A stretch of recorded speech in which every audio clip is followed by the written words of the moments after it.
For joining me on my masterclass. Now, today I'm going to be teaching you that technique that will always make sure that you're wealthy in life. If you start with this technique, if you keep with it, you're going to make sure that you're wealthy in life throughout your life. So you have to understand one thing that a lot of people do. A lot of people, they make money so that they can consume, so that they can buy. A lot of people are working to get money, not to change their lives. They're working to get money, or they are saving to get money to buy things, maybe to buy a car, to buy a home. Some people even want to buy things as ridiculous as an iPhone, to buy some clothes. And that is a very, very wrong attitude to life. You see, never work for money to buy things. What you want to do is this: you want to work for money to buy assets. And then you have to work those assets so that they bring about cash flow. And then you use those cash flow, the cash flow that comes from the assets, to buy things, to buy a house, to buy a car, to go on vacation, to buy an iPhone, to buy designers. But don't work and use your money, your earned income, to buy things. That's not the right way to go. You want to work to get money to buy assets, and then use those assets as cash flow to buy the things that you want. Now look at the process. Work to get capital. Use the capital to buy assets. And then you make sure that those assets that you buy are cash flow assets. And then you use the cash flow from those assets to buy the things that you want. So it's a cycle. If you are working and buying, that's you're living from hand to mouth, and you're always going to be poor. So what you want to do is that you want to work and then buy assets, and then make those assets, make them get a cash flow, and then you spend from the cash flow. What a lot of people don't understand is that an asset is different from a cash flow. So for instance, if you buy a car, that car is an asset, but it's not a cash flow. If you're driving it to work, you're driving it to church or mosque, you're driving it to visit friends, it's not a cash flow. Recently in a country, they were going to build a railway.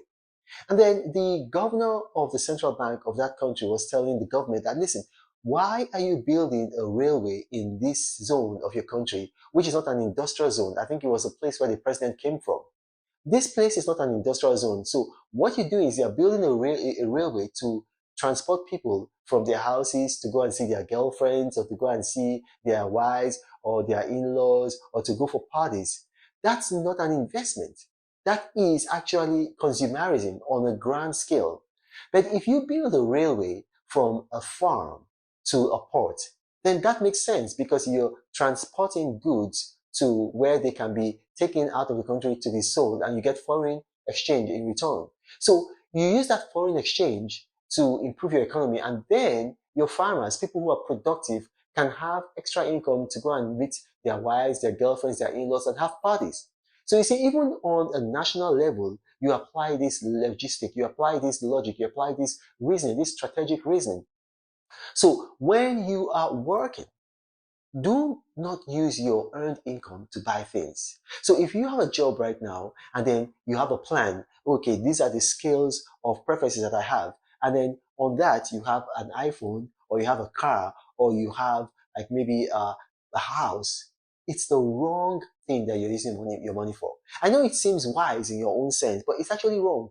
What you want to do, if you are working and you're earning money, you want to have, like, okay, this asset is what I want to get into so that I can get cash flow.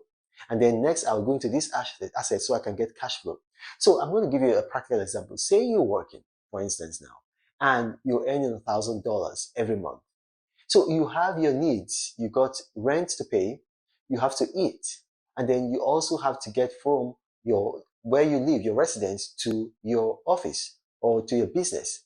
So those are, recurrent costs that you cannot do away with. You've got to spend money on those things. So maybe you spend $350 on that. So you've got about $650 left. With those $650, what you want to do is you want to look at what assets you can buy that are going to give you cash flow.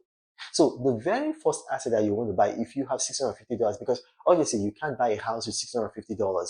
So what you want to do is you want to make your $650 go into an asset that is going to compound, so that eventually you'll be able to buy a house, which is going to take away your biggest expense. So you want to buy, the best thing you're going to buy in such a circumstance are stocks. But you just don't want to go and buy stocks.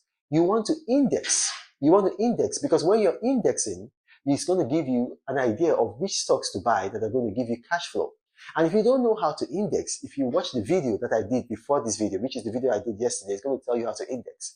So you're indexing, and then you know, okay, if I buy these stocks are going to give me cash flow.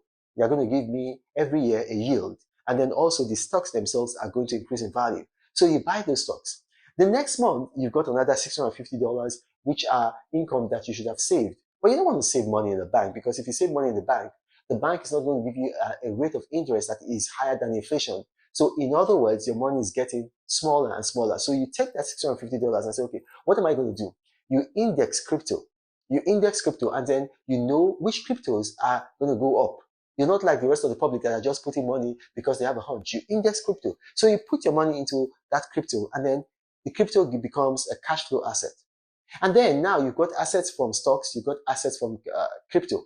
The third month, also, you look into your scale of preference for assets. Which asset is going to give me cash flow? Then you say, okay, well, the gold ETF market is doing well. But you don't just go and invest. You index the gold ETF market. And if you don't know how to index, again, I'm telling you, watch my video on indexing, which is the previous video before this one. You index, you put your money in a gold ETF, and then it starts to give you cash flow. The fourth month, what do? You do the same thing again. You say, okay, this time around, I've invested in stocks, I've invested in crypto, I've also invested in gold ETF. Now I'm going to invest in real estate investment trusts rates. So you index real estate investment trusts, and you see which one is going to be profitable, going to give you a cash flow. You put your money in there. So now you've got 5 cash flows. So you keep on doing this, and in a year, you've got multiple assets that are also cash flow. Now, the next year, you're taking from that cash flow to do whatever you need to do. Maybe to buy a piece of land, maybe to buy a house outrightly, maybe it is to set up a business. But then, you see, you're no longer using money that you worked for. You're now using cash flow from all of these things that you've invested in to get into your next level of wealth. That's how wealthy people build wealth. You cannot build wealth if you're working and then you're spending. You have to build wealth by working, investing, and then spending from the cash flow of your investments. I'm going to say that again. You can only build wealth by working, investing, and then spending from the cash flow from your investment. It's very important to do this, because if you start working and spending, you got to realize that for your working life, you're going to get somewhere between 36 to 40 years. So if you do that for 40 years, how are you going to live? Because your pension, if you have any, if you're working for a private company, you might not have a pension. But even if you have a pension, your pension is not going to be enough for you to live in old age. So you are going to be miserable, and then you're going to start pestering your children, and then your children are going to start spending money on you that they should have used to get out of poverty. And so you're going to continue a cycle, a familial cycle, a generational cycle of generational and systemic endemic poverty. And you don't want to do that. That's why you need to do what I just told you. Work, get your earned income, invest it, and then get a cash flow. And it is the cash flow that you're going to use to meet your needs. Now, I've tried to simplify this as much as possible. If you've watched this and you have questions arising from this, you know what? Put them in the comment section. My staff are going to bring them to me, and I'll do my best to respond to each and every category. However, you got to remember, I do not have a WhatsApp forum, a Telegram channel, or a Gmail email address. Scammers have seen that my videos tend to go viral, so they created a number of fake YouTube profiles, and they approach people in the comment sections of my videos, telling them helpline, guideline, and offering them all kinds of ridiculous returns on their investment. And then when you contact them, they're going to lie to you that they work for me. You pay them money, and that's the last you're going to hear from them. You start chasing me, and I don't want you to do that, because I'm the apostle of prosperity. That's what I'm giving you this morning. This one, I'm always saying, God bless you.